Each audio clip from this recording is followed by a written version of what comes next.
My beautiful people. You may ask, no, Thiago, what are you, religious propaganda? It's just a gift, I just like it. How we doing?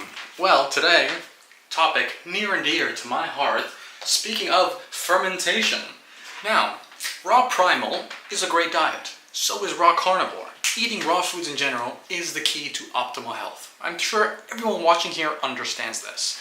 But what separates someone who just eats raw primal or carnivore versus someone who's extremely healthy will be the inclusion of fermented products. What is fermented products? Well, it is essentially products that have been allowed to ferment bacteria, fungi, parasites, and viruses. What? Thiago, what do you mean? These things are bad for us. Well, what you have been sold, what you have been told is that fungi, parasites, viruses are foreign and antagonistic to your body. This is roughly what is known as the bacteria theory. Bacteria is bad for you, this is not a good thing. Well, this is also an incredible way to sell you antibiotics, toxins, and every single pharmaceutical that you can think of for money. And I don't care who you think runs the world or what they're trying to do with it, but at the end of the day, it is all correlated with money. Ta-da! This is my fermented meat. This is 2 weeks. Warmer than usual, but it has fermented very quickly. As you can see, this shit is just falling off the bone because the bacteria is pre-digesting it. And I'm just gonna eat some. Now that you're completely grossed out, Thiago, explain to me how parasites, bacteria, fungi, viruses are beneficial actually to the body. Because that's the whole point of this video, fermentation being beneficial, or else I wouldn't be making a video on it. How I want you to think of bacteria is not that it works antagonistically with us, but that it works symbiotically. But Jonas Wonderplanet's posited that the human genome was outnumbered 100 to 1 by the bacterial genome, meaning that we are less than 1% human. And like I talked about in my muscle building video, you do want to eat what you're made out of. And if you're made out of bacteria, it would make a lot of sense for you to start consuming what you're made out of. Bacteria works symbiotically with our body. How I essentially want you to see them are like janitors. They clean up whatever mess you decided to put your body through. Let me give you an example. You decided to eat some raw spinach and some raw steak. The raw steak was full of antibiotics and toxins, and the spinach was sprayed full of detergents and pesticides. You now feel symptoms. You get nauseous, you get diarrhea, and you get a headache. Bad, bad, bad. Common symptoms of detox. You now go to the hospital because you feel horrible. The people at the hospital will take a sample of your stool. They will find E. coli and salmonella at the scene of the crime.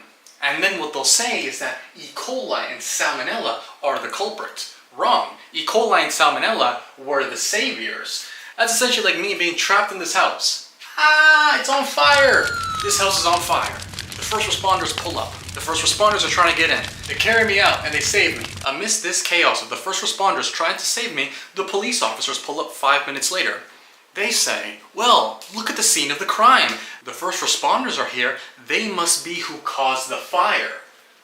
What kind of logic is that? So yes, doctors and nurses will tell you, I've had people come in with salmonella. Yes, but the bacteria in of itself is not a bad thing. It is essentially what is trying to save your life. And as much as I don't like referencing history and culture because I don't see these things so I don't really believe them, this is to further improve the anecdotal experience I am experiencing.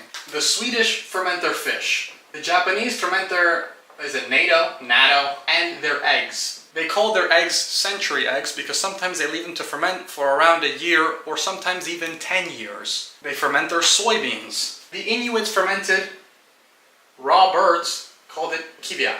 They essentially left it in the ground for months at a time, and when they returned, it was just rotting bird meat. The Nordic countries fermented their dairy and meat as well. The Northern Indians fermented their dairy again, and the Koreans fermented their kimchi. Every culture that you could think of had some sort of fermented product. The only reason I'm referencing cultures I have never seen is because I'm essentially in the same boat. And allegedly, these cultures all sought after fermented foods. It made them feel incredible, and there was no fear of bacteria. This is exactly how I feel consuming rotting chicken. I think I spilled some.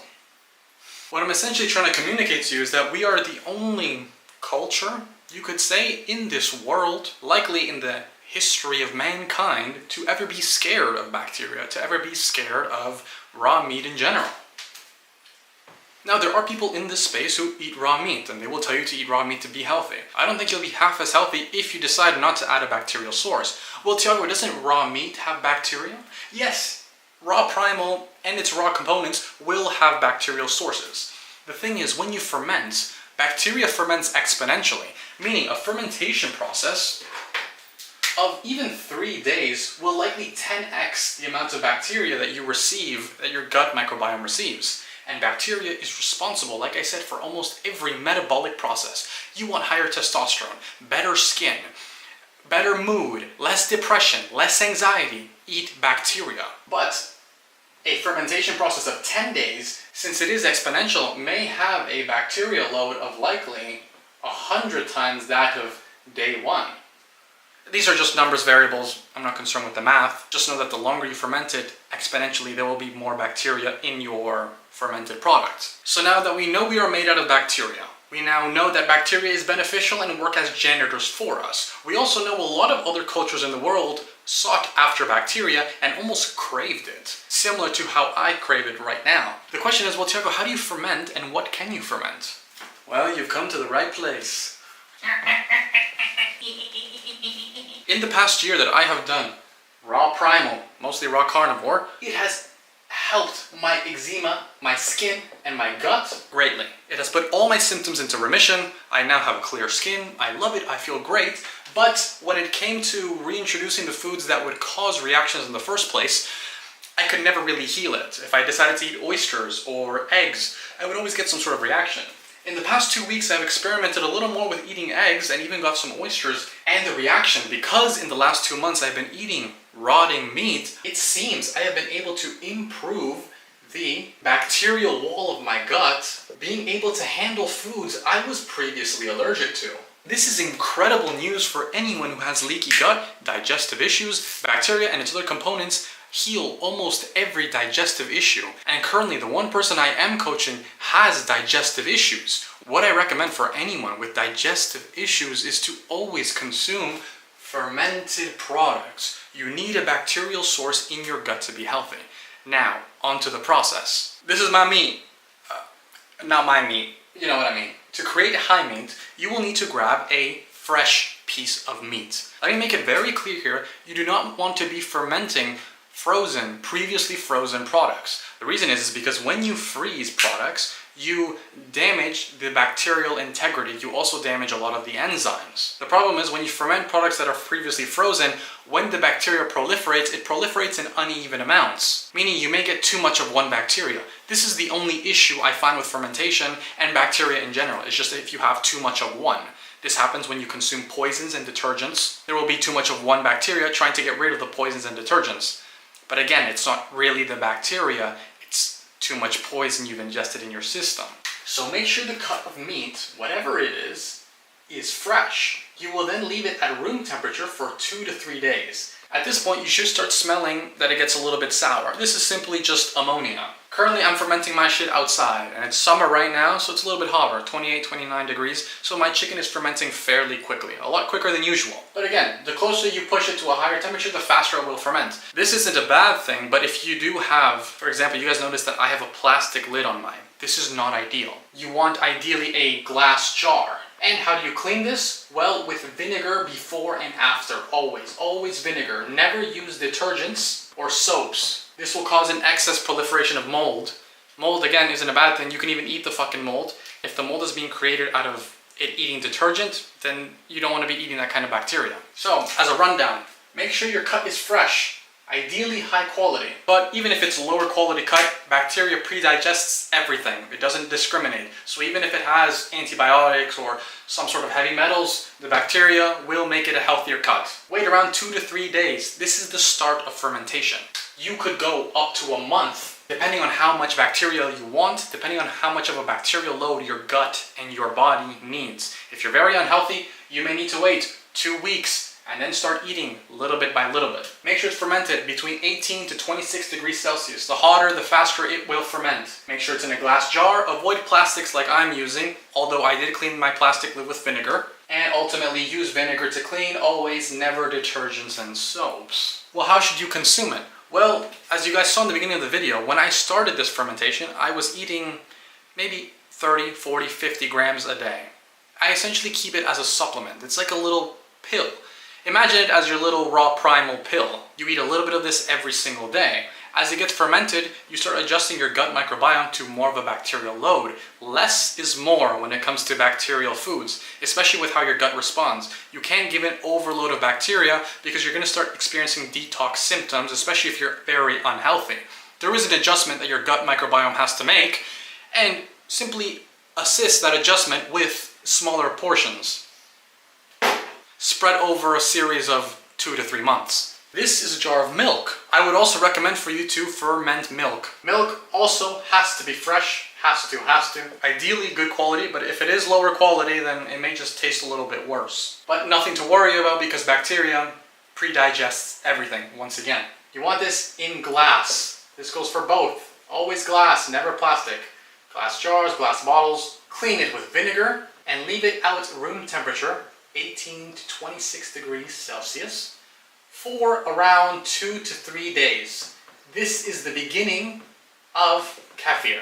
You could ferment it longer for up to 7 days. And like I said, you just get more of a bacterial load, especially if your body needs it. I would recommend doing more of a fermentation. But build yourself up to the 7-day point.